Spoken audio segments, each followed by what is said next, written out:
ನಮಸ್ತೆ ಎಲ್ಲರಿಗೂ. ನಾನು ಕಾವ್ಯ. ನನ್ನ ಕುಕ್ ಆ್ಯಂಡ್ ಚಿಲ್ ಚಾನಲ್ಗೆ ಸ್ವಾಗತ. ಇವತ್ತಿನ ರೆಸಿಪಿ ನ್ಯೂ ಇಯರ್ ಸ್ಪೆಷಲ್ ಅಂತಲೇ ಹೇಳ್ಬೋದು. ಅದೇ ಪ್ಲಮ್ ಕೇಕ್ ಅಥವಾ ಫ್ರೂಟ್ ಕೇಕ್ ಅಂತಲೂ ಕರೀತಾರೆ.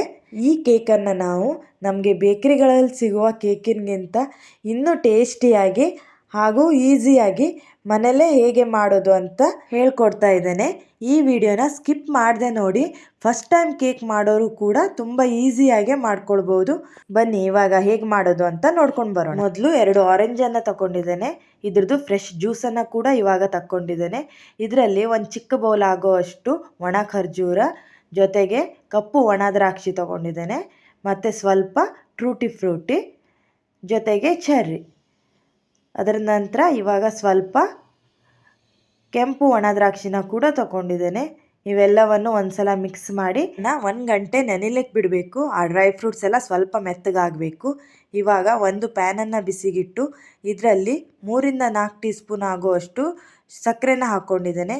ಇದಕ್ಕೆ 1 ಟೀ ಸ್ಪೂನ್ ಆಗುವಷ್ಟು ನೀರನ್ನು ಆ್ಯಡ್ ಮಾಡಬೇಕು. ತುಂಬ ನೀರು ಹಾಕ್ಕೊಳ್ಬಾರ್ದು. ನೋಡಿ, 1 ಟೀ ಸ್ಪೂನ್ ನೀರನ್ನು ಹಾಕಿ ಈ ರೀತಿ ಚೆನ್ನಾಗಿ ಮಿಕ್ಸ್ ಮಾಡ್ಕೊಳ್ಬೇಕು. ನೋಡಿ, ಸಕ್ಕರೆ ಎಲ್ಲ ಕರಗ್ತಾ ಇದೆ. ಈ ರೀತಿ ಗೋಲ್ಡನ್ ಕಲರ್ ಬರೋ ತನಕನೂ ಈ ರೀತಿನೇ ನಾವು ಮಾಡ್ಕೊಳ್ಬೇಕು. ಇದ್ರ ನಂತರ ಇವಾಗ ನೀರನ್ನು ಹಾಕ್ಕೊಳ್ಬೇಕು. ಇವಾಗ ಸ್ವಲ್ಪ ನಮಗೆ ಗಟ್ಟಿ ಆದಂಗೆ ಕಾಣುತ್ತೆ.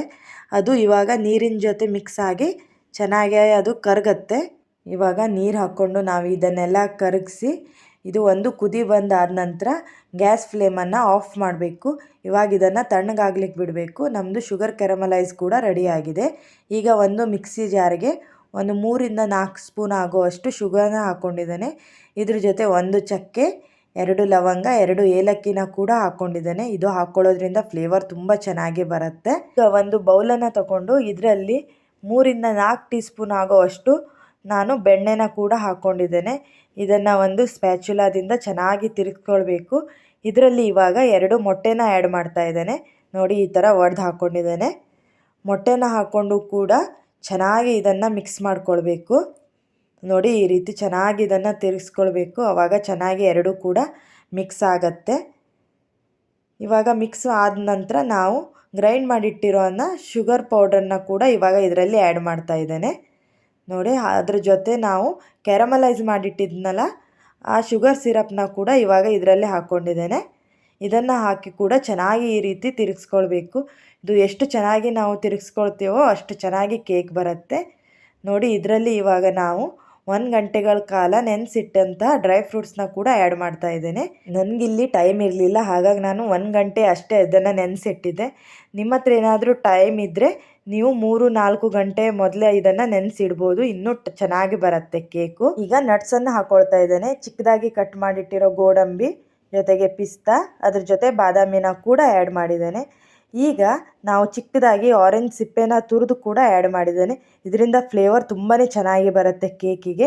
ಇದನ್ನು ಹಾಕಿ ಮಿಕ್ಸ್ ಮಾಡಿ ಈಗ ಒಂದು ಜರಡಿಯಲ್ಲಿ 1 ಕಪ್ ಆಗುವಷ್ಟು ಮೈದಾ ಹಿಟ್ಟನ್ನು ತಗೊಂಡಿದ್ದೇನೆ. ಜೊತೆಗೆ 2 ಟೀ ಸ್ಪೂನ್ ಆಗುವಷ್ಟು ಹಾಲಿನ ಪೌಡರ್ನ ಕೂಡ ಆ್ಯಡ್ ಮಾಡಿದ್ದೇನೆ. ಇದ್ರ ಜೊತೆ 1/4 ಟೀ ಸ್ಪೂನ್ ಆಗುವಷ್ಟು ಬೇಕಿಂಗ್ ಸೋಡಾ, ಅರ್ಧ ಟೀ ಸ್ಪೂನ್ ಆಗುವಷ್ಟು ಬೇಕಿಂಗ್ ಪೌಡರ್ನ ತಗೊಂಡಿದ್ದೇನೆ, ಮತ್ತು 1/4 ಟೀ ಸ್ಪೂನ್ ಆಗುವಷ್ಟು ಉಪ್ಪು. ಎಲ್ಲವನ್ನು ಚೆನ್ನಾಗಿ ಈ ರೀತಿ ಜರಡಿ ಮಾಡ್ಕೊಳ್ಬೇಕು. ನೋಡಿ, ಇದನ್ನು ಚೆನ್ನಾಗಿ ಗಾಳಿಸ್ಕೊಂಡೇ ತೊಗೊಳ್ಬೇಕು, ಆವಾಗಲೇ ಚೆನ್ನಾಗಾಗತ್ತೆ. ಇವಾಗ ಇದನ್ನೆಲ್ಲನೂ ಹಾಕಿ ಚೆನ್ನಾಗಿ ಒಂದು ಸಲ ಮಿಕ್ಸ್ ಮಾಡ್ಕೊಳ್ಬೇಕು. ನೋಡಿ, ಇದನ್ನು ಒಂದೇ ಡೈರೆಕ್ಷನಲ್ಲೇ ಈ ರೀತಿ ಮಿಕ್ಸ್ ಮಾಡ್ಕೊಳ್ಬೇಕು. ಈ ಸೌಟನ್ನು ಮಧ್ಯ ಮಧ್ಯ ಎಲ್ಲ ಹಾಕಬಾರ್ದು. ಒಂದೇ ಕಡೆಯಿಂದನೇ ಈ ರೀತಿ ಮಿಕ್ಸ್ ಮಾಡ್ಕೊಳ್ತಾ ಬರಬೇಕು. ಕೊನೆಯಲ್ಲಿ ಇದಕ್ಕೆ ನಾನು 1 ಟೀ ಸ್ಪೂನ್ ಆಗುವಷ್ಟು ವೆನಿಲಾ ಎಸೆನ್ಸ್ನ ಕೂಡ ಹಾಕ್ಕೊಂಡಿದ್ದೇನೆ. ಇದು ಹಾಕ್ಕೊಳ್ಳೋದ್ರಿಂದ ಫ್ಲೇವರ್ ತುಂಬಾ ಚೆನ್ನಾಗಿ ಬರುತ್ತೆ. ಇದನ್ನು ಹಾಕಿ ಕೂಡ ಈ ರೀತಿ ಚೆನ್ನಾಗಿ ಒಂದೇ ಕಡೆಯಿಂದ ಮಿಕ್ಸ್ ಮಾಡ್ಕೊಳ್ಬೇಕು. ನೋಡಿ, ಇವಾಗ ಮಿಕ್ಸ್ ಆಗಿದೆ. ಈಗ ನಾವು ಯಾವ ಪಾತ್ರೆಯಲ್ಲಿ ಕೇಕ್ ಮಾಡ್ತೇವೋ ಆ ಪಾತ್ರೆಗೆ ಒಂದು ಬಟರ್ ಪೇಪರ್ನ ಹಾಕ್ಕೊಂಡು ಅದರಲ್ಲಿ ಈಗ ನಾವು ಈ ರೀತಿ ಮಿಕ್ಸ್ ಮಾಡಿಟ್ಟಿರೋದನ್ನು ಹಾಕ್ಕೊಳ್ತಾ ಇದ್ದೇನೆ. ನೋಡಿ, ಈ ರೀತಿ ಹಾಕ್ಕೊಳ್ಬೇಕು.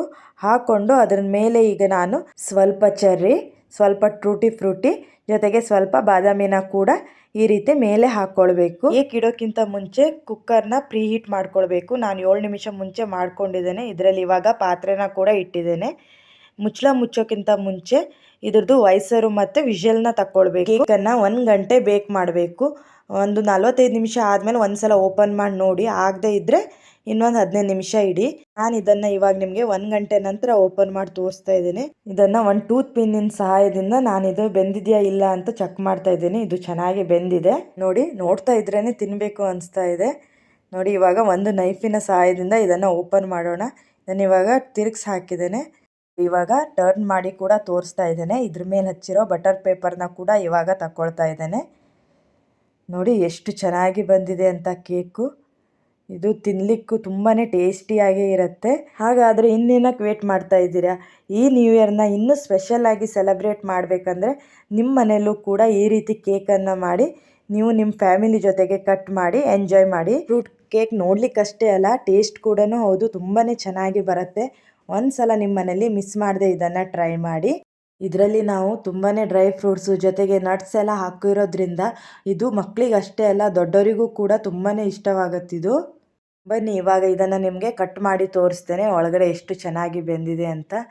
ಇದನ್ನು ನಾನು ನಿಮ್ಗೆ ತೋರಿಸ್ಬೇಕಂತ ತುಂಬ ಬಿಸಿ ಇದ್ದಾಗಲೇ ಕಟ್ ಮಾಡಿದೆ.